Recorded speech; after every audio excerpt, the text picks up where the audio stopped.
halol mehnat bilan topilgan rizq Rasululloh alayhissalom aytdilar, eng halol rizq bo'ladi. Davud alayhissalom podsho bo'lgan ekan, podshoh. Hamma yoq muhayyo.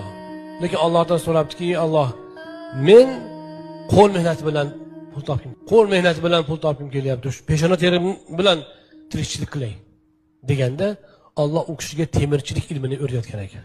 Temirni ushasalar xamir bo'lib ketar ekan. Ana shundoq hunarmandchilik bilan peshona teri bilan tirikchilik qilgan ekanlar.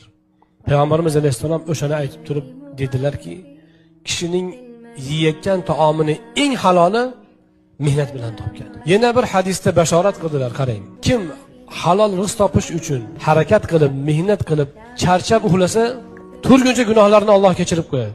Nima uchun? O'g'irlik qilmayapti. Birovni aldab molini yemayapti. Halol mehnat bilan topilgan rizq Rasululloh alayhissalom aytdilar, eng halol rizq bo'ladi.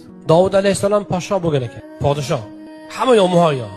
Lekin Allohdan so'rabdiki, Alloh, men qo'l mehnati bilan pul topim. Qo'l mehnati bilan pul topim kelyapti. Shu peshona terim bilan tirikchilik qilay deganda, Alloh u kishiga temirchilik ilmini o'rgatgan ekan. Temirni ushasalar xamir bo'lib ketar ekan. Ana shundoq hunarmandchilik bilan peshona teri bilan tirikchilik qilgan ekanlar.